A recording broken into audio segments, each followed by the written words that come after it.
Olá, focadinhos e focadões. Sou o professor Leonardo Vasconcelos, professor de noções de informática. Estamos aqui para iniciar nosso curso de questões para o FRJ, Universidade Federal do Estado do Rio de Janeiro. Nesse curso de questões, eu separei em vários blocos falando do seu edital. E no primeiro tópico do edital, a gente vai visualizar sistema operacional, Windows e Linux. Para esse primeiro bloco de aula, separei para vocês o tópico sistema operacional, o Windows. No último edital, não vem dizendo qual é a versão do sistema operacional. Por isso, iremos trabalhar tanto com Windows 10 quanto com Windows 11. Mas antes da gente prosseguir na nossa aula, queria que você me seguisse lá no meu Instagram, professor.leonardo.vasconcelos. Então, bora para a aula? Na primeira questão, a gente encontra o seguinte assunto. Essa questão é da banca PR4. Um usuário percebe que seu computador instalado com Windows 10 está com baixo desempenho, demorando a responder a comandos, e desconfia que alguma aplicação está com problema e consumindo muita memória e tempo de CPU do computador. Para tentar solucionar o problema, resolve obter uma lista de todas as aplicações em uso, com o consumo de memória e CPU de cada uma. Para isso, pode usar o utilitário, letra A, monitor iSCSI, letra B, gerenciador de tarefas, letra C, configuração do sistema, letra D, visualizador de XPS, letra E, serviços de componente. Olhando para as alternativas, aquela que apresenta as tarefas em execução, ou seja, todas as aplicações em uso, assim como o consumo de memória e de CPU de cada um, é o gerenciador de tarefas. Eu trago nessa imagem reduzida o gerenciador de tarefas do Windows 10, como a questão vem falando.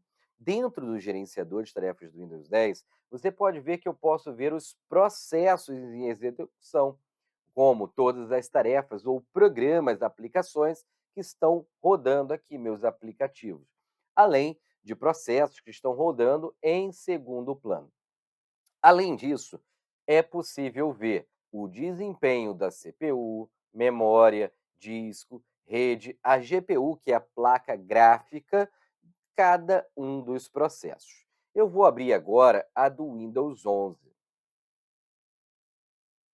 Essa daqui é a janela, deixa eu botar um pouquinho para o lado para que vocês possam ver, do gerenciador de tarefas do Windows 11. Ele é bem parecido com o Windows 10. Aqui está em tempo de execução, tá? Essa é a verdadeira, funcionando. Você pode ver que eu tenho meus processos em execução, o desempenho de cada um dos componentes. Olha, meu processador está em torno de 40%.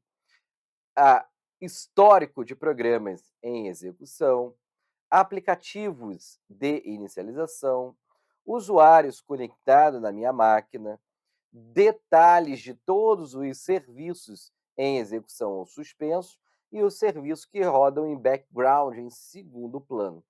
A mesma coisa que a gente encontra na tela do Windows 10. Lembrando que a gente pode selecionar cada uma das tarefas das aplicações e finalizar essa tarefa que esteja com problema.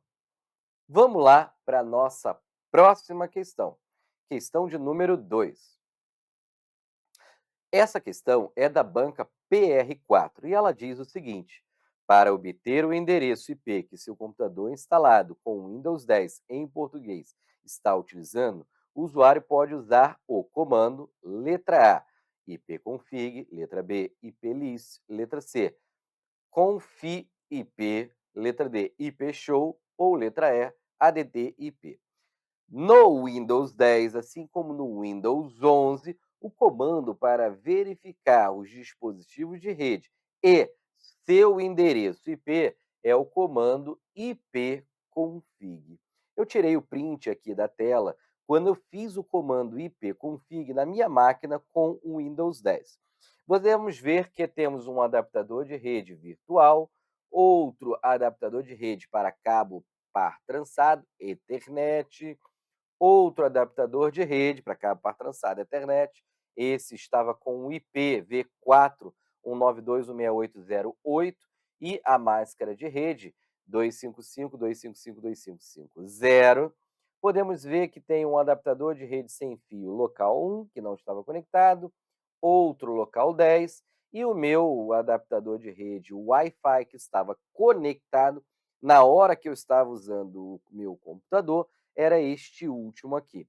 Podemos ver que o DNS sufixo dele é home, temos o endereço IPv6, o IPv6 aqui está abreviado, aqui está por completo, temos IPv6 temporário, IPv6 de link local e meu IPv4 funcionando.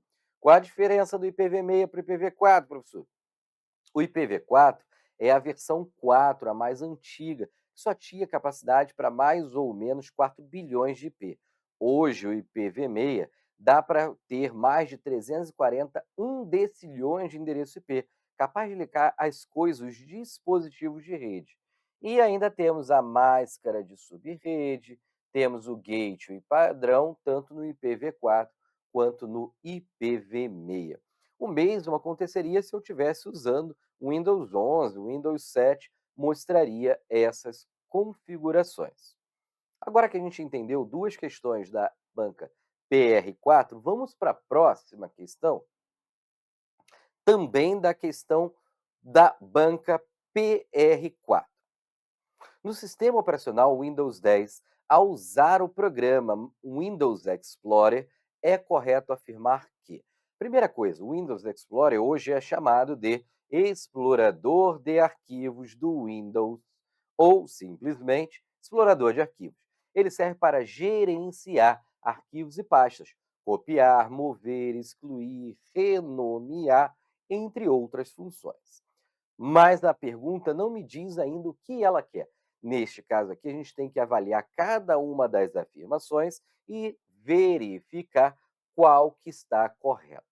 Na letra A, a gente encontra o seguinte: um atalho usual para compactar arquivos de um diretório é acionar simultaneamente as teclas CRTL mais Z. A banca até errou, que a abreviação é CTRL, abreviação de Control. E ele botou errado aqui. Tá, mas vamos supor que fosse Ctrl Z.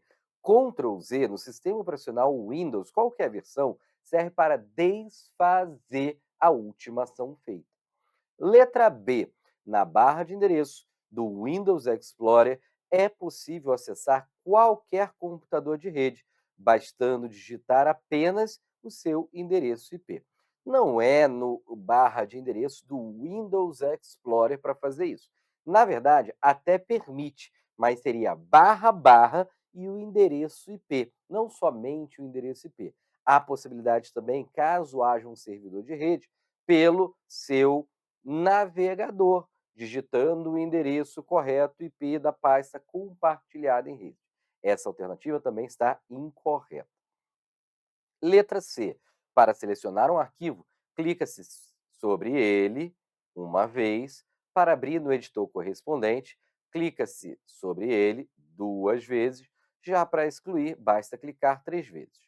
Olha, nessa tipo de afirmação, a primeira parte está correta. Selecionar, um clique. A segunda parte está correta. Para abrir, 2 cliques. Porém, a terceira parte é o problema. Para excluir, você tem várias maneiras. Apertar a tecla Del, Delete, clicar com o botão direito e escolher excluir, abrir o explorador de arquivos e lá onde tem o xizinho escrito excluir, essas opções excluem o arquivo. Clicar e arrastar para a lixeira, porém, 3 cliques não vai ter funcionalidade, porque no segundo ele já vai abrir o programa. Letra D. Para que uma mudança na ordenação de um diretório seja mantido para outro diretório, o usuário deve acessar o menu Arquivo, salvar como. Olha, você pode até manter as configurações indo nas configurações, também chamado de opções do seu Windows Explorer, do seu explorador de arquivos do Windows. Mas no menu arquivo não tem essa opção de salvar como, então estaria errada essa afirmação. Com isso, deixa eu sair da frente, a letra E é a correta. Vamos marcar ela aí, letra E. É possível selecionar documentos e pastas não sequenciais pressionando a tecla Ctrl e clicando no documento ou na pasta selecionado. Marca essa como gabarito correto. Eu vou mostrar para vocês abrindo meu explorador de arquivos. Aqui é o Windows 11, não tem problema. Vou lá no meu curso de questões, que esse é da versão anterior, 2023, eu estou gravando 24. Seleciono o arquivo, pressiono e mantenho pressionada a tecla Ctrl e seleciono de maneira aleatória, não sequencial, os demais arquivos. Tá vendo? É assim que seria, com a tecla Ctrl pressionada. Porém, se eu seleciono o primeiro, pressiono a tecla Shift e seleciono um outro, ele vai selecionar uma lista de arquivos sequenciais, como é possível ver aí no explorador de arquivos do Windows 11. Com isso, eu vou dizer para vocês, o gabarito está correto da letra D, porque da letra E, desculpa, porque ele diz que com a tecla Ctrl pressionada, você pode selecionar arquivos e pastas não sequenciais. Marca aí, letra E. Questão número 4. Em relação ao Windows 10, um dos recursos é o gerenciador de tarefas. Qual das funções abaixo não faz parte desse recurso? Eu quero chamar a atenção para você, na hora da prova, destacar, chamar sua atenção, marcando aquela incorreta, a que não faz parte, a que não pertence, a errada, porque muitas das vezes a gente está procurando a resposta correta. Nesse caso, marque, destaque, para você não esquecer na hora da prova. Olhando para as questões afirmações, letra A, listar aplicativos e opções. O gerenciador de tarefas faz isso. Letra B, mostrar o desempenho do computador. O gerenciador de tarefas também faz isso. Letra C, configurar aplicativos que serão ou não inicializados. O gerenciador de tarefas permite isso. Letra E, finalizar aplicativos e tarefas. O gerenciador de tarefas também faz isso. O que ele não faz é renomear arquivos e pastas de um usuário. Para renomear arquivos e pastas, a gente usa o explorador de arquivos do Windows, que permite manipular arquivos e pastas como abrir, copiar, mover, excluir permanentemente, renomear, compactar, entre outras funções. Nós vimos na outra questão, e eu vou abrir agora novamente, o meu explorador de arquivos do Windows. E você pode ver que não tem a opção de excluir um arquivo. Tem como mostrar os processos, o desempenho, histórico de aplicativos, aplicativos que são iniciados junto com o sistema operacional, usuários conectados, detalhes de funcionamento do sistema, de tarefas e serviços em segundo plano, em background, mas não tem a opção de renomear um arquivo do usuário. É muito comum ser cobrado em prova sobre o gerenciador de tarefas. Guarda isso que eu estou falando. Assim como a banca PR4 costuma muito cobrar comandos do sistema operacional sendo utilizado no prompt de comando. Anotou essa dica? Pode ser que caia na sua prova. Questão número 5. No ambiente Windows, aí tem que ler e dizer qual que está correta. Letra A. A área de trabalho possui aparência fixa. Por isso, não é possível alterar suas características. Letra B. É possível criar atalhos para programas e arquivos na área de trabalho, o que facilita o acesso rápido. Letra C. O Windows Explorer tem a função de personalizar configurações como rede, resoluções de telas e sons. Letra D. O menu iniciar permite copiar, colar e renomear arquivos. Letra E. A barra de transferência exibe ícones de atalho para aplicativos e permite alternar entre janelas abertas. Uma dica que eu quero dar para vocês: as bancas, inclusive a PR4, utilizam palavras como pode, permite, é possível, para tornar a afirmação verdadeira.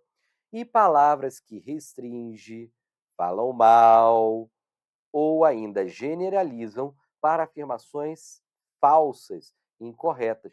Palavras como só, somente, apenas, unicamente, totalmente, sempre, nunca, nenhum, todos, exclusivamente, geralmente estão incorretas. Olhando para as alternativas, a primeira ele tem essa coisa que eu acabei de falar. A área de transferência possui aparência fixa. Já está errado. Eu posso mudar plano de fundo, eu posso mudar o tamanho dos ícones, entre outras opções. Por isso, não é possível alterar suas características. Disse aí, restringiu, falou mal, não tem certa capacidade. Na hora da prova, geralmente ele vai querer falar o bem. Cuidado com isso. Marque, chame atenção, destaque, para que você não marque errado. Na letra B, ele usa o recurso é possível, pode, permite criar atalhos para programas e arquivos na área de trabalho, o que facilita o seu acesso. Essa afirmação está completamente correta. Na área de trabalho, eu posso ter pastas, posso ter arquivos, eu posso ter atalhos, posso ter programas, atalhos para programas, entre outras opções que eu posso colocar na área de trabalho.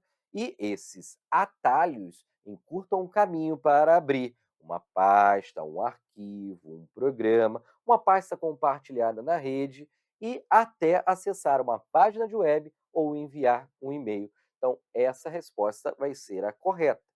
Na letra C, o Windows Explorer tem a função de personalizar configurações como rede, resolução de tela e som. Olha, o Windows Explorer é para gerenciar arquivos e programas. Aquele que personaliza as configurações pode ser o painel de controle ou ainda as configurações. Para abrir as configurações, tecla de atalho Windows mais I. Na letra D, ele fala o seguinte: o menu iniciar permite copiar, colar e renomear arquivos. O menu iniciar ele fica na barra de tarefas e ele exibe a lista dos programas instalados, podendo desligar o computador, reiniciar o computador, abrir as configurações, posso fixar ícones, atalhos no menu iniciar também. Porém, copiar, colar e renomear é uma função do explorador de arquivos do Windows, o Windows Explorer, não do menu iniciar. Por isso que está errado. E na letra E, ele fala que a barra de transferência, não existe barra de transferência, é área de transferência. Área de transferência é uma área reservada na memória principal do computador, que permite armazenar temporariamente tudo que foi copiado e ou recortado, para que você possa colar em outro local. Então, primeiro, barra de transferência não existe. Ele diz ainda: exibe ícones de atalho para aplicativos e permite alternar entre janelas. Quem exibe ícones de atalho para aplicativos é a área de trabalho, não barra de transferência. A área de trabalho pode ser a barra, tudo bem? Que a gente tem embaixo, tudo bem? Ali do lado do menu iniciar, que também permite você colocar ícones para acessar. Então você tem 2 lugares para você poder ter ícones como atalhos para programa: a barra de tarefas e a área de trabalho. Barra de tarefas, área de trabalho. Permite colocar ícones, atalhos para programas. Hoje no Windows 11, menu iniciar também. E diz que permite alternar entre janelas abertas. Quem permite alternar pode ser o visão de tarefas. Posso abrir ele com a tecla Windows Tab. Há também tecla de atalho, Alt Tab, para alternar entre janelas. Ou na barra de tarefas, se eu clicar no ícone, também permite alternar entre essas janelas. Por isso, o gabarito dessa questão vai ser a letra B de bola. É possível criar atalhos para programas e arquivos na área de trabalho. o que facilita o acesso rápido. Pessoal, chegamos ao fim desse bloco de aula. Para quem não me conhecia e quer conhecer mais, professor.leonardo.vasconcelos no meu Instagram. Quer ser aprovado na maior e melhor faculdade, universidade do Brasil? Estude com quem mais aprova. Estude focado no edital. Focado no edital é a melhor forma de estudar. Um beijo, abraço para vocês e nos encontramos num próximo bloco de aula sobre questões que podem cair no seu concurso. Um beijo, abraço, fui, tchau, tchau.